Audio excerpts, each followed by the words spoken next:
said a few months back that this was going to be a big window for Liverpool, and a few of you scoffed at me and said that wasn't going to be the case, and yet here we are with Liverpool having signed Florian Wirtz, Milos Kerkez, Jeremy Frimpong, and I'm having to do a transfer update every day to keep up with the next developments in this crazy transfer window. And so I've got a big story to talk about today, which is about Liverpool's striker chase. Got an update there, and it isn't Alexander Isak, who had a bit of coverage on over the last couple of days, but it is inextricably tied to that Alexander Isak situation. Of course, I am talking about the Eintracht Frankfurt striker Hugo Ekitike. Now, I'm told that contact between the clubs over the last couple of days has taken place, and those talks are going well, and I understand now that we are getting close to the point at which Liverpool lodge an offer for Ekitike. So in terms of what that offer is going to be, price-wise, we're looking at, obviously the player has got a €100 million release clause in his contract. That's around £86 million. It's understood, or there have been rumours out there at least, that Frankfurt would be maybe willing to accept something slightly lower than that top end figure of £86 million. We know that Newcastle recently had a £70 million offer rejected, so it's going to have to be the other side of £70 million at least, but we'll see where Liverpool initially come in with that. But it is, as I say, I think the big takeaway here is the expectation is around Liverpool now that they will be about to lodge an offer for Ekitike and move forward with that. Obviously they want to move quickly to get things wrapped up, but just before I recorded this video and jumped on, actually interestingly, I did see Fabrizio Romano put out that Newcastle have now withdrawn from the race, so clearly seems on that kind of side of things that Liverpool are not going to have competition from Newcastle for the forward, so they're going to get a clear run in that sense. But there had been talk of other clubs being interested as well, so I'm pretty sure this is one Liverpool are going to want to move quickly with and get things wrapped up as soon as possible. Now, of course, I hear you shouting as you're watching this, well, what does that mean for Isak? What does Newcastle withdrawing all mean? Well, I think it's pretty clear what the situation is now. I mean, Newcastle have been briefing over the last couple of days, having that Alexander Isak is not for sale, and they absolutely do not want to sell him. And from Liverpool's perspective, that is very much the message that they've got loud and clear behind the scenes as well.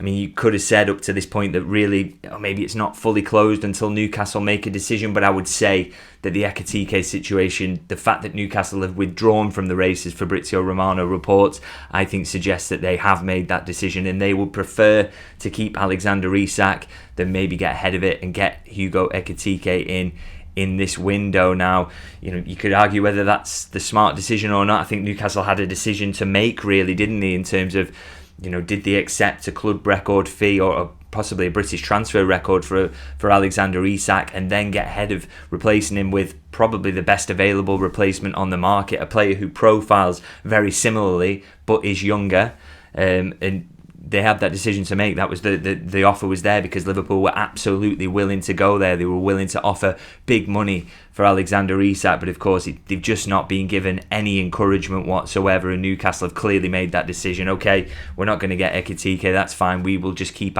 Isak for at least another season. Now, of course, what that means in terms of his long-term future, whether they're going to be in the similar position in a year's time of him having just 2 years left on his contract and there being big interest, but of course when a player signs a contract and the club manages to tie them down to that contract, it's absolutely up to them what they do about it. And I'm pretty sure, Newcastle will be stronger with Isak in their team next season, and they're absolutely entitled to make that decision. So from Liverpool's point of view, I guess it's just been a kind of a response to that, really, is okay. It's not just a threat or being petty. We're not just going for Ekitike to say, if you don't sell us Isak, we'll go for your number one target. Clearly the idea has been that they actually viewed Ekitike as their second choice on the market if Isak wasn't available, and so it's proven that Isak doesn't seem to be available, and therefore Liverpool are moving forward with Ekitike. As I say, the reason I didn't think it was a threat as well is because you get the understanding that Liverpool can't afford to sit this window out in terms of signing a striker, can they? They just clearly need to strengthen in that position. It was one of the for me, probably one of the 2 top priorities along with left back for signing in this window. And so it wasn't a case where, okay, if we can't get Isak, we'll sit it out, we'll wait till he becomes available in a year's time. We know they've taken that tack in the past, but that has not been the case with the striker chase this year. They've moved down the list onto Ekitike, who they would admit is maybe not the level of Isak yet, but he's got the potential to get there. And so they've moved on to that. And as I say, the progress now is expected in the next few days. We're going to see an offer from Liverpool to Eintracht Frankfurt. We wait to see the amount that is, and we wait to see whether Eintracht Frankfurt accept it or not, or whether it take a little bit of negotiations.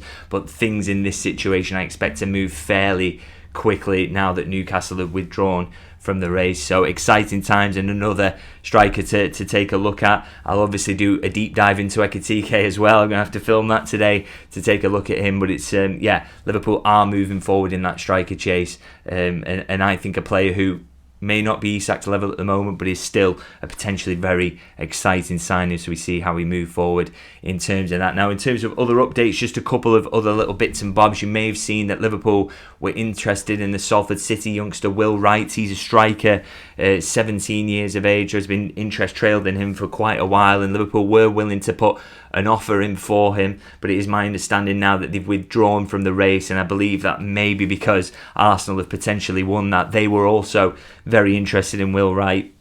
Heard no suggestions from the Arsenal side that they have withdrawn, and to me that suggests that Arsenal have maybe won that one, and maybe we'll be seeing him announced as an Arsenal player soon. I think Liverpool maybe have made a decision on that one in terms of where the fee was at, that it maybe wasn't going to be worthwhile for them, so they haven't progressed with that. And in terms of another story that keeps on going, I think it's fair to say at this point now that Napoli are firmly out of the race for Darwin Nunez. Obviously that has been rumbling on for a little while, hasn't it? He was their kind of main striker target for a while, but things just haven't progressed with that. They weren't able to get to the amounts that Liverpool wanted, and you know their threats to sign an alternative, which was Lorenzo Luca, they are actually going to follow through on that now, because they just can't get to the figures that Liverpool want for Nunez. But I wouldn't be concerned about that in terms of Liverpool getting him off the books, because I think there is clear interest in him from other places as well. I don't think that's going to come from Europe. I think it's going to be Saudi now.